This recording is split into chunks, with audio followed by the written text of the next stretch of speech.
Hello everyone, it's Michelle here. Welcome back to my channel. I hope you all had a wonderful Christmas and holiday season. Now that Christmas is officially over, it's time to get ready for the next thing, which is of course the new year.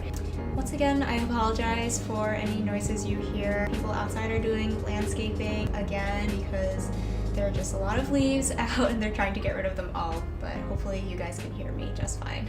I can't believe the new year is only a few days away, and of course I want to be prepared for it. So today I'm going to be showing you how I set up my January bullet journal.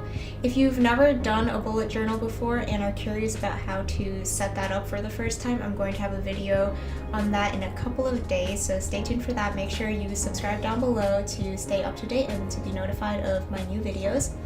But for today, we're just going to be doing our January spreads. So let's get started.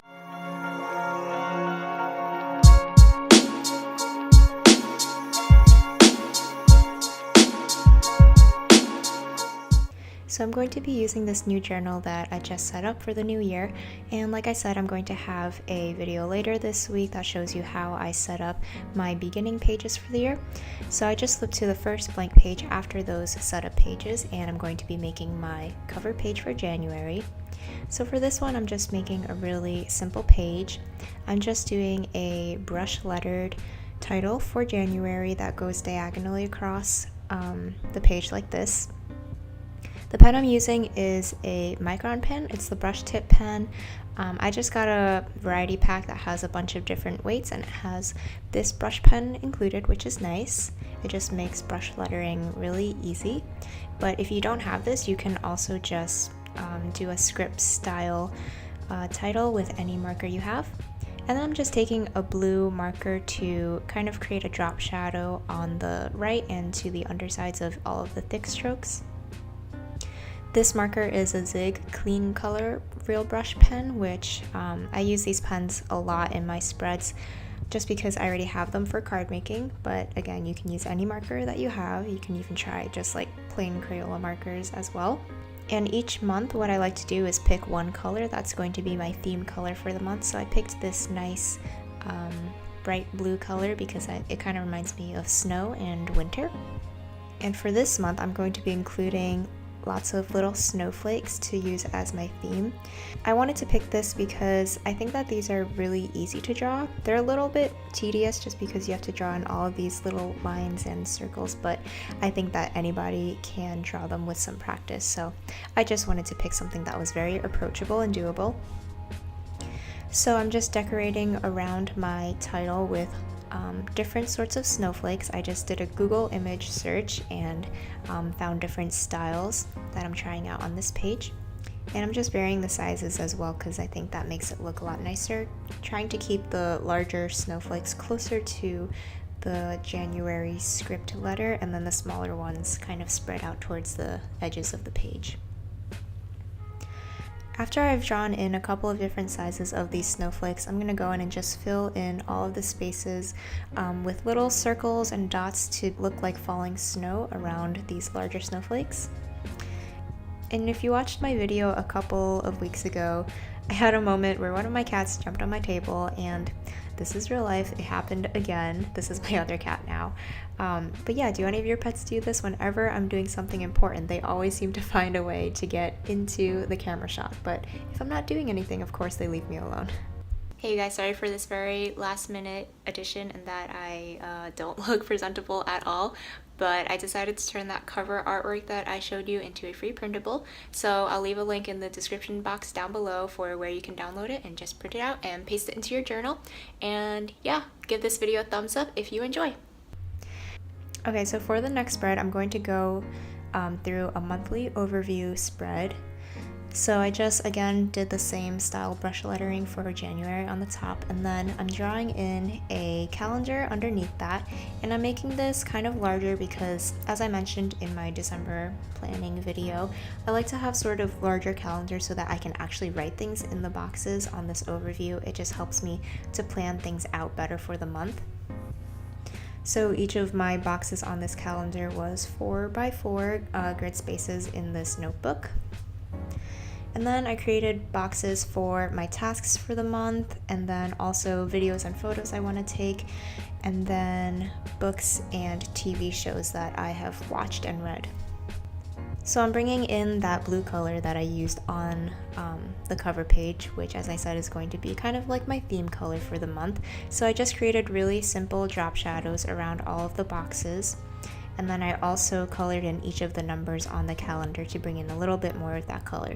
This is just a super easy way to bring color onto your spreads, and it kind of gives it a very finished look, and it makes it look like you spent a lot of time on this, but you just drew boxes and then some shadows, which is great. In all the empty spaces around the boxes, I'm going to draw in some snowflakes just like I did on the cover page. I think that just drawing in a couple of snowflakes really ties in the theme well with all of these pages. Then I'm going to get started on my weekly spread. I actually messed up on my first spread and accidentally drew a box, so instead I'm just going to show you the second spread where we did it. So here's an example of one of them. I just do a little mini calendar on the top left corner that shows an overview of the month. And then I'm gonna change up the layout a little differently from what I did last month. Last month I did more of like vertical boxes, but this month I want to do horizontal boxes just to see if that works better. So you can just try out different layouts each month and see what works best for you. I think this is a nice, really simple, basic layout. If you've never done a weekly spread before, then maybe this is a good starting point, because all you have to do is write the days of the week in these horizontal areas, and then we're just going to draw in some simple lines with a brush pen later. So again, I'm using my Micron brush tip pen to letter these words. I actually found this a little tricky because the pen's a little fatter, so it's hard to kind of keep these words small, but I actually like how it turned out because they're very clear and obvious and there's a lot of contrast. But I will say that this pen is a little tricky to use if you're new to brush lettering, so you may want to stick to just a normal tipped pen. Then I have a little bit of space on the bottom right side on the right spread, so I created two boxes. One is for tasks and one is for meals that I'm going to eat that week. So I'm just going to go ahead and recreate all of the spreads for January the same way. On all of these weekly spreads, I sort of made mistakes here and there, but no big deal, just go with it. Then for the next spread, I'm going to be creating a habit tracker. If you don't know what this is just keeping track of little things that you either want to do more or maybe you don't want to do. I've tried habit trackers in the past, but I feel like I'm just not very good at keeping up with them because you kind of have to go through them every day and like check off everything you did, and then if I miss a day or two, then I kind of forget if I did something or not, even though it's only a couple of days ago. So this time I'm doing a sort of different theme where I'm gonna draw on these empty snow globes. These are just really simple. You just draw a circle and then a sort of like base shape underneath it. And then I'm also doing some double lines around the circles just so that looks a little bit like a reflection. And then every time I do something in this category, I'm gonna draw little snowflakes. So at the end of the month, hopefully there will be these cute little snow globes that are filled with snowflakes, and I think it's gonna look really cool. So I just filled in the bases with a bunch of things that I wanna do for the month. And then I'm going to be drawing, again, some blue kind of shadow areas on these snow globes with the same blue color that I used in my previous spreads. So obviously I haven't done these things yet because it's not even January, but I just wanted to draw in a couple of snowflakes just so that you can get an idea of what this is going to look like later in the month.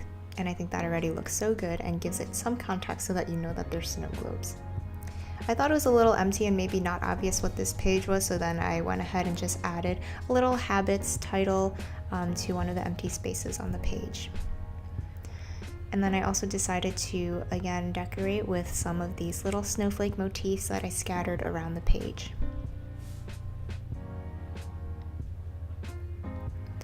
For my next spread, I'm going to include a gratitude log. I accidentally made it plural and said gratitude. I don't know why, but it's supposed to be just a gratitude. And then I just decorated some little snowflakes around that title, and again added a drop shadow with my blue marker. And then I'm just gonna number 1 through 31 so that I have a spot for each day of the month. and that list fits perfectly on this page, which is great. Then on the other side, I'm going to create a space for my favorites, which is something I also like to do every month, where I just do some simple illustrations of my favorite things that month. They don't have to be illustrations if you don't like to draw, you can also just list them. But I like to do things like the favorite clothes that I've been wearing that month, or maybe my favorite thing that I've been eating, or favorite makeup, stuff like that. Just like little things that I feel like I would normally never write down anywhere, but it's kind of nice just to have a record of all these things that make my everyday life really nice. And then for the next spread, I just did a very simple swipe down the top of the page with my marker, and I wrote a header that's for my thoughts, and I like to have these at the end of each of my monthly spreads. This is just a space for me to journal and write down random things, and I can just continue with as many pages as I need that month. So now we're going to do a final flip through. I just went to the front of my notebook to the index, and I'm just writing down the pages just so that I know where January starts in my book. And then we're going to flip through all the pages now.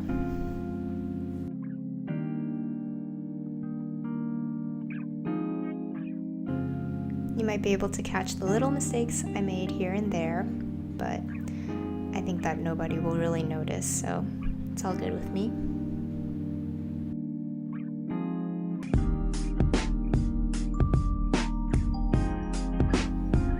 And that's it for my January bullet journal.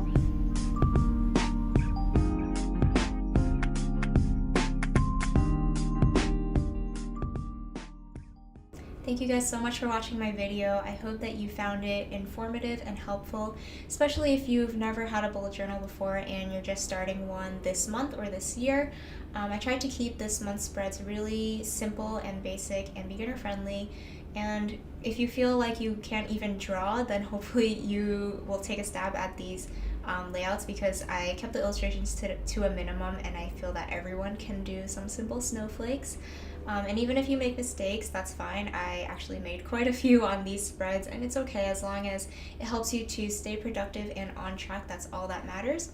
And every month you'll get better. If you like this video, make sure to give it a thumbs up and subscribe to my channel, and I hope to see you again soon.